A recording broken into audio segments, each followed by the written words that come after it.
croyez-le ou non, mais je vais faire des relevés d'empreintes dans ces magnifiques bureaux.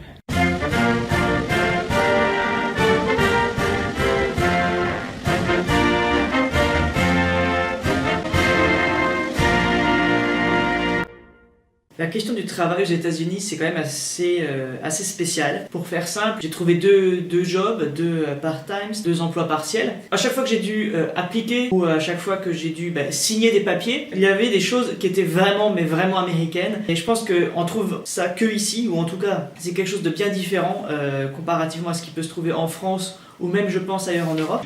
Ah, voici le plan.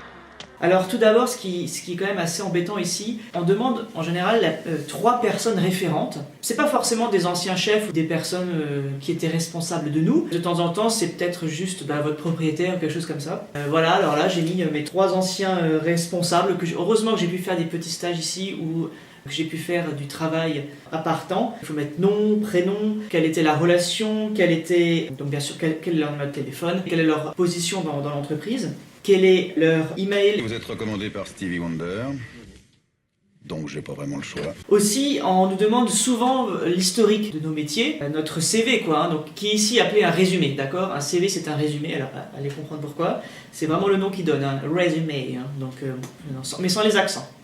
Très souvent, on nous demande combien on gagne. Voilà, combien on a gagné au début, combien on a gagné à la fin, donc ça ils y comptent beaucoup. Et il y a toujours cette petite chose qui est en bas, est-ce qu'on doit contacter votre employeur? Donc ça veut dire, est-ce que si on vérifie quelque chose et que c'est pas bon, est-ce que vous nous en voudrez quoi? Donc ça c'est assez spécial. Je pense que ce qui m'a le plus choqué ici, on nous demande notre race. Voilà. Donc il y a blanc, et dans les blancs, il y a les latinos qui sont encore à part, si je me souviens bien. Et donc voilà, donc on nous demande notre race, donc c'est pas même marqué ethnie, c'est vraiment marqué race. Ici en fait ils font ça parce qu'ils font des statistiques. Et donc c'est un peu un débat qui peut être intéressant à avoir, notamment en France où les statistiques ethniques sont interdites. Ça ne vous dérange pas qu'il soit noir? Mais non. Pour l'autre job que j'aurai au lycée français, je dois faire 2 choses spéciales. Donc déjà, bon alors ça paraît quand même assez normal, je dois faire un test de santé. Alors là je viens de sortir d'une clinique en fait parce que j'ai dû faire un test de la tuberculose. Donc le principe c'était tout simplement de m'injecter une espèce de réactif sous le bras, donc j'ai une petite boule sur le bras. Et en fait c'est un test pour savoir si j'ai la tuberculose. Là ils vont vérifier, je sais pas s'il y a une réaction ou n'importe quoi. Donc j'ai fait à peu près, je ne sais pas, une bonne heure de transport en commun. Ça m'a coûté quelque chose comme 6$. Et là j'ai nouveau le retour. Ouais, je suis vachement content, surtout qu'il pleut. Putain sa mère, il pleut. Il y a rien à l'abri, il y a pas d'abribus. Je viens de sortir de la clinique. Donc mon test, mon PPD screen s'est avéré bon. Alors j'étais un peu rouge mais il n'y avait pas de truc bombé. Donc voilà, ça veut dire que c'est bon. Elle a regardé ça 3 secondes et le reste du temps c'était juste pour écrire quelque chose.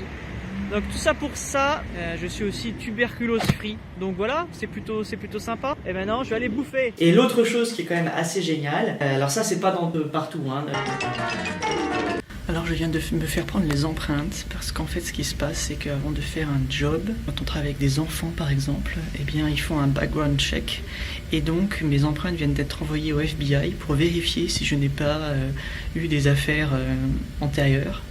Et mon employeur va recevoir les informations pour savoir si je suis un sex offender ou pas. C'était un grand moment que je viens de passer. On prend vos empreintes sur un espèce d'écran comme ça et elles sont envoyées au FBI et mon employeur va avoir tout mon historique de bandits, de criminels, d'activistes crypto-gauchistes écologistes. Le bureau du FBI a mis à notre disposition son meilleur matériel.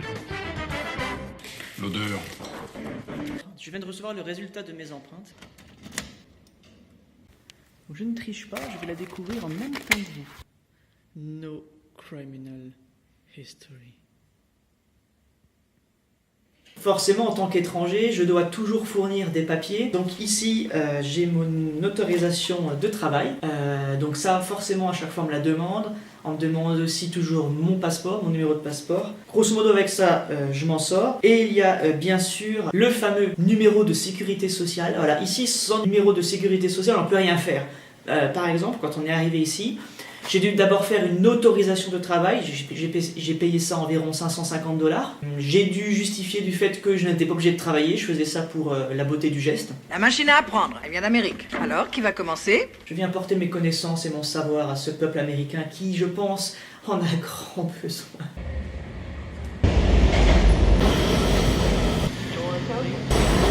Et c'est parti pour la première journée de travail.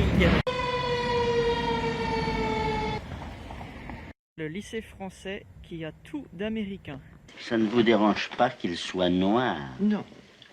Vous n'êtes pas raciste? Mais non. Vous n'êtes pas raciste? Quelle idée. Moi non plus, que l'horreur. Que l'horreur.